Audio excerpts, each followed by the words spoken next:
Pues vamos a hablar con José Antonio Bitonaz Yatacué. Él es un indígena que ingresó a los 15 años a las FARC. Fue entregado por la comunidad indígena a las FARC. Cuéntenos, José Antonio, ¿cómo es que a usted, siendo niño indígena, lo entregan a las FARC? Yo soy entregado por las FARC, a las FARC por un tío que fue un líder indígena y todavía lo sigue siendo dentro de esta comunidad, aprovechándose de mi bajo nivel académico y de adquirir conocimiento allá para volver a la comunidad y ponerlo en práctica dentro de las comunidades, dentro de los niños, dentro de los jóvenes, que siempre se habla en la organización indígena de que tienen que ser el cambio del nuevo mañana. ¿Cuáles son las organizaciones, nómbreme las organizaciones que tienen como ese pacto tácito de entregarle niños a las FARC? Como organizaciones no se hace directamente porque saben que eso tiene un costo político o jurídico, sino que se hace de forma personal, de líderes que tienen convenio o que son apadrinados que fueron apadrinados por comandantes de las FARC. ¿Qué organizaciones son esas? Estamos hablando, por ejemplo, el Consejo Regional Indígena del Cauca, el ASIN, que son las organizaciones más visibles y que dentro de estas organizaciones se reposa un gran número de indígenas menores y que en algún tiempo estos fueron los que fortalecieron las FARC y que ellos eran conscientes. Mientras estuvo usted en la guerrilla, ¿cuántos niños cree que llegaron a ser parte de las FARC, niños indígenas? Haciendo un análisis muy breve y un repaso dentro, yo creo que un 15% de menor de edad compusieron las FARC en el Cauca. ¿Un número? ¿Cuántos? Estamos hablando por ahí de más de unos 200 menores de edad, solo en el Cauca. A ver, José Antonio Bitonaz, joven que estuvo en la guerrilla más de 15 años. ¿Cómo podemos explicarle a quienes nos están viendo que existe un convenio entre las FARC y la organización indígena para que la organización indígena le entregue jóvenes a las FARC? Explíquenos eso, que usted fue además víctima de eso. Yo creo que hay dos razones. Una razón era la forma de causar odio y la otra era para adquirir experiencia en la guerrilla o jóvenes que en algún momento se mandaron tanto para el ejército, tanto para la policía, tanto para la guerrilla con consentimiento de los mismos líderes indígenas para adquirir y fortalecer otra guerrilla o una idea guerrillera dentro de la Guardia Indígena. O sea, ¿existe un pacto entre los líderes indígenas y las FARC para reclutar menores indígenas y mandarlos a las FARC? Nunca ellos van a decir de que existe un pacto, porque ellos siempre han tratado de desvirtuar a quienes dicen de que niños indígenas han hecho parte del conflicto, cuando la realidad sí existe, no un pacto de forma directa, pero sí un reclutamiento de forma directa sin que alguien tenga que contar o que esa voz que levante no sea escuchada cuando se hacen los reclutamientos de menores. ¿Usted era un reclutador de menores indígenas en las FARC, para las FARC, siendo indígena? Claro, y eso es lo que hoy me pesa y he tomado conciencia y hoy busco la manera de recomponerme, porque sí lo hice y no solo yo, muchos comandantes indígenas también lo hicieron. ¿Cuántos comandantes indígenas pueden tener las FARC? ¿Cuántos líderes indígenas son indígenas y son de las FARC? Si vamos a hablar de un número, yo creo que muchos coordinadores hoy de guardia fueron comandantes, o muchos comandantes hoy son coordinadores de guardia o están haciendo un proceso indígena. Y muchos, no vamos a hablar de dos, tres, porque es que las FARC ha tenido una relación muy grande y una penetración allá dentro de la comunidad indígena. Bueno, José Antonio, hábleme de quién es usted, como indígena y como guerrillero que fue. ¿Quién es usted? ¿Quién soy yo? Hoy lo que busco yo es de que hice parte de esto, utilizado y querido y de pasar de querer ser un útil para estas dos organizaciones, pero cuando desperté hoy soy un hombre que busca la recomposición, que busca hacer entender la realidad que se vive en los territorios indígenas y que busca tener una familia y vivir como todo ciudadano. ¿Y quién fue entonces? ¿Quién fue usted? ¿Quién fui yo? Fui una persona que en algún momento fui utilizado de muchas maneras, tanto política, tanto militar, para hacer ganar a grandes personajes. O sea, usted fue indígena, usted es indígena, pero fue guerrillero de las FARC. ¿Cuánto tiempo duró en las FARC como guerrillero? Yo duré, desde mi ingreso, duré 10 años actuando de forma directa y 5 años que estuve en la milicia. ¿Al servicio de quién estuvo usted? Yo estuve de frentes del sexto frente en cabeza de hoy, el comandante, el Cucho Humberto, hoy el sargento Pascua, en ese entonces también de Carlos Patiño, alias Caliche, como también de dirigentes indígenas. Los indígenas reclaman que las FARC no reclute menores, pero usted, indígena, fue guerrillero y reclutaba menores, y las FARC dicen que no reclutan menores indígenas. Eso es algo como toda organización busca un pretexto o un soporte de tratar de desviar el discurso en el cual ellos están manejando, pero sí hubieron muchos indígenas jóvenes reclutados y entregados directamente a combates y que en ese combate fallecieron. La relación en lomas que se hacen en el departamento del Cauca entre las FARC es siempre en una alianza política de fortalecimiento de ambas organizaciones. O sea, ¿las FARC tienen una relación directa con la Guardia Indígena? Con la Guardia Indígena y con dirigentes indígenas. ¿Cuál es esa relación entre la Guardia Indígena y los dirigentes indígenas? La Guardia, las FARC y los dirigentes. ¿Cuál es esa relación que hay? Esa relación es una porque la Guardia Indígena como organización defensora de derechos humanos y la organización guerrillera que lo financia con hombres y lo financia con entrenamiento, lo financia con papabombas, es donde ambos tienen que sacar provecho de eso y la organización indígena tiene que ganar mucho reconocimiento político. Hemos visto armas artesanales cargadas por los indígenas, armas que son lanzacohetes y armas sofisticadas, pero son artesanales y los indígenas las cargan. ¿De dónde salen esas armas? Esas salen de las FARC. Siempre yo digo que de las FARC, porque no estoy hablando de una antigua FARC, sino de una FARC transformada en este momento que sigue operando y que sigue dándole ideas a la Guardia Indígena para estas acciones. Ese vínculo de las FARC con la Guardia Indígena es un vínculo directo. ¿La Guardia Indígena es subalterna de las FARC?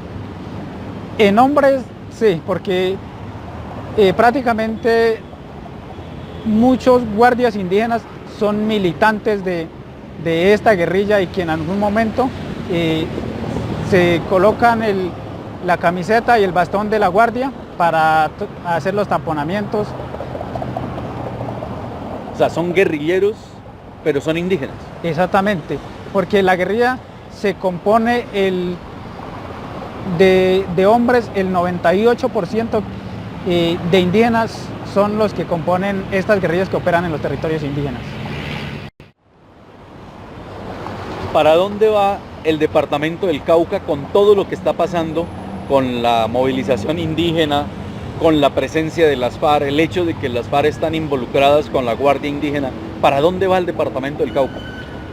El departamento del Cauca va para dos cosas. Una, para convertirse en un departamento, en un pequeño estado dentro de un estado constitucional pero en un estado donde se vende la imagen, pero la realidad, la problemática que se vive dentro de los territorios indígenas es muy grande y es desastrosa, porque termino yo concluyendo y diciendo de que parece que fuera una Corea del Norte donde no se hace ver, pero no se puede notar el problema que se vive dentro. O sea, ¿las FARC utilizan a los indígenas? Yo creo que dentro de eso los indígenas como comunidad se ha permitido que los utilicen y los utilicen de muchas maneras y para muchas acciones. ¿Hay cambio de brazalete ahora que las FARC dejaron las armas con el ELN? Yo creo que eso se venía viendo, de que las áreas que antes eran ocupadas por las FARC hoy pasen a ser del ELN con los mismos militantes, y que el cambio de brazalete sí. ¿Y ustedes, los que fueron guerrilleros, han sido invitados, convocados a ser parte del ELN también? De mi parte no, pero compañeros que en algún momento militaron conmigo sí, están en el ELN. O sea, cambiaron de brazalete. Cambiaron de brazalete, sí. ¿A cambio de qué? ¿Les ofrecen qué en el ELN? En el ELN no le ofrecen sino la misma ideología que le ofrecía a las FARC, porque son los mismos comandantes, es la misma orden de las FARC al ELN, o sea, no cambia nada, simplemente un tema, una ideología radical para fortalecer las políticas de las FARC. José Antonio, ¿cómo entender que a los indígenas los hayan adoctrinado odiando a la policía, odiando al ejército? ¿Por qué el indígena odia al Estado? ¿Por qué el indígena odia a la policía o odia a los soldados? Porque esa es una política que se aplica desde los líderes, de que el enemigo es la policía, de que el enemigo es el ejército, de que el enemigo es el Estado, porque no se le hace conocer otra ley que no sea la del indígena, porque al indígena los líderes no le permiten que despierte y siempre lo tienen que mantener dentro de que ellos vean solamente en la comunidad, bajo una intimidación. ¿Esa ideología está inducida también por la guerrilla de las FARC o es solo iniciativa de los líderes indígenas? Desde hace mucho tiempo esa es una política en conjunto que se aplica para fortalecer a la guerrilla. Por eso siempre se hace ver de que la guerrilla no tiene que ver de forma directa, pero sí de forma estratégica dentro de las comunidades indígenas, generando políticas de odio del uno hacia el otro y de ese odio tiene que haber un ganador. O sea, las FARC han influenciado a los líderes para que los líderes adoctrinen a los jóvenes en el odio contra el Estado. Eso se hace haciendo acciones, haciendo taponamiento, haciendo las supuestas liberaciones de la madre tierra, para que esos jóvenes que estén allá sean los promotores del odio y empiece a esparcirse ese odio en los demás jóvenes. Pero que los líderes, ellos no se dejan manejar, son muy estratégicos, hacen las cosas conscientemente y muy coordinadas. ¿Qué comandantes de las FARC están directamente metidos con toda esta estrategia con los indígenas? La columna Jacobo Arenas en algún momento fue tanto la relación estrecha que ellos tenían, que llegaron hasta hacer un pacto para que la familia de los guerrilleros milicianos apoyaran un candidato que iba a colocar la organización indígena a la alcaldía, y se ganaba. ¿Cuál es la relación de Feliciano Valencia con las FARC? ¿Quién es Feliciano Valencia para las FARC o quién es Feliciano Valencia dentro de toda esta movilización y tomas a la vía panamericana? Feliciano Valencia es un gran líder, admirado y respetado, y difícil de escudriñar y de entender, porque es un hombre que sabe jugar muy bien sus cartas, pero que siempre fue uno de los promotores de la creación del odio y de las relaciones entre las FARC para que los jóvenes pudieran hacer parte de estas tomas. De eso es consciente y algo que Feliciano conoce muy bien. ¿Feliciano Valencia es de las FARC o es pro FARC? ¿Cuál es la posición de él? Feliciano no es FARC, pero es un hombre que tiene una relación muy estrecha con las FARC y por eso dentro de sus actitudes lo demuestran de cómo las FARC y Feliciano Valencia se guardan un respeto en cuando se quiere demostrar algo diferente, cuando la realidad es un Feliciano guardia, pero que tiene mucho que ver con las FARC. ¿Cómo entonces entender que la Guardia Indígena sale y se toma la Panamericana y las FARC lo respaldan? ¿O cómo entender que las FARC hacen algo y la Guardia Indígena respalda a las FARC? Porque eso es algo que es un matrimonio entre los dirigentes indígenas y las FARC.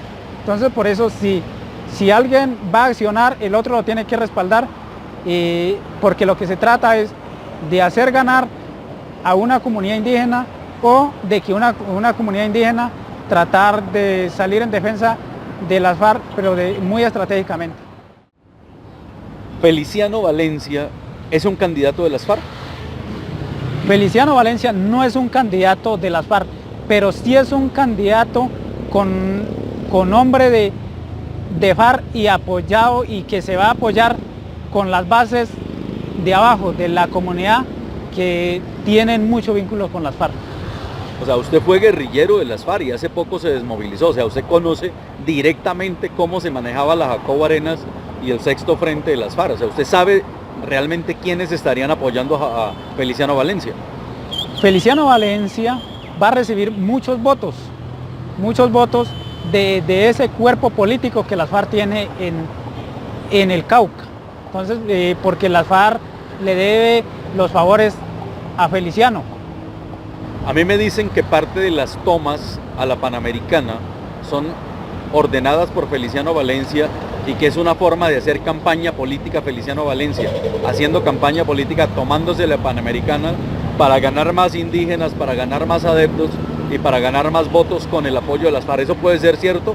Usted que fue guerrillero y que estuvo en las FARC y que es indígena, ¿eso puede ser posible? Nosotros, en el momento de que Feliciano estaba en serios problemas, nosotros siempre salimos como guerrilleros y como comuneros en defensa de Feliciano. Entonces hoy Feliciano Valencia principalmente va a recibir un apoyo y se le va a dar el apoyo de las personas que hicieron parte de las FARC, hoy aprovechándose de estas acciones que hace Feliciano como líder. ¿Por qué las FARC apoyan a Feliciano Valencia? Porque Feliciano es uno de los líderes más reconocidos y que se preparaba a Feliciano y se apoyaba a las propuestas de Feliciano para que algún día Feliciano llegara a lo que hoy está llegando, a ser candidato al Senado. O sea, ¿a las FARC le conviene que Feliciano sea candidato al Senado? El 100% le conviene a las FARC de que Feliciano sea candidato y que no solo sea candidato y que tiene que llegar. Esa es la fuerza que se le hace a Feliciano.